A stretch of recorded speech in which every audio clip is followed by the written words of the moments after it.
Hey guys, Brian delivers you the goods here. I'm returning to you for a movie review tonight.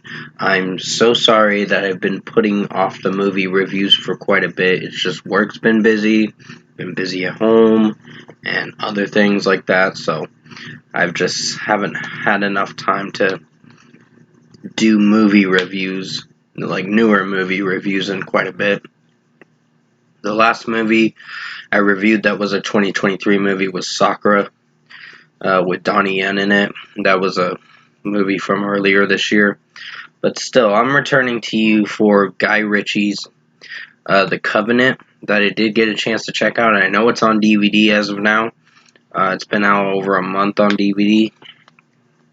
But I wanted to discuss what I what I watched for this movie. Sorry if I said listen. I'm thinking it's an album or track or whatever. Basically, I'm going to discuss what I watched for this 2 hour and 3 minute movie for Guy Ritchie's The Covenant and let you know my thoughts on this movie that does star Jake Gyllenhaal in it. So let's dive into this movie review. Now, basically, the premise is about in March 2018, the soldiers are in Afghanistan. There's John Kinley, there's a few other of his men, and basically, they're just hunting down the Taliban that are basically trying to kill the U.S. Army and all that, the U.S. troops that are stationed at certain checkpoints, and basically it goes wrong when one of their interpreters dies. So, pretty much, yeah, it's sad what happens to one of their soldiers, one of their troopers, and they had to get a new interpreter, which is Ahmed, and he basically did serve in the Taliban for a time, but then the Taliban did kill his son when his son joined, or something like that, I'm not sure, but that's where he turned his back on them and went with the U.S. Army and translated for them and was their interpreter. So basically, the whole story goes down to where Ahmed saves John Kinley's life, and he feels really guilty about it. John Kinley, Jake Gyllenhaal's character, so he goes back and rescues him at the very end of the movie. Personally, I did like this movie. It was a good movie. Would I say it was my favorite of this year's?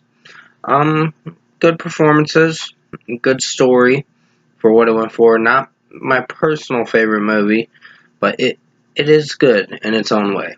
It did impress me for what it was going for. And basically, John Kinley's men does get killed by the Taliban. You'll see it in the movie as you watch it, because this movie's been out for a few months now in theaters, but it came out on DVD June 20th, which definitely is worth picking up. It's a good movie. I wouldn't say the best, but it's a good war movie from what I watched. So overall, in my opinion, I think Guy Ritchie's The Covenant was a good movie in its own way. Highly recommend you check this movie out. I was really impressed with it because of the premise of the movie and what the certain shooting scenes were pretty interesting, and the suspense in it was pretty cool. It was making me anticipated to see what was going to happen next for each scene. So I was really impressed with this movie. So for a score for me, I'm giving Guy Ritchie's The Covenant an 8 out of 10. Good movie. Definitely recommend checking it out for yourself to see what you think of it. And yeah, that's going to pretty much be it for this new movie review. So I hope you enjoyed it. I will have another movie review. I'm just finishing up on the April releases just so I can get into the May releases. So like I said, I'm still a few months behind, but I know I'm gonna get caught up soon because I'm not gonna be doing any album reviews for a little bit. So I got time to watch some movies. So with that being said, thank you guys for watching this new movie review.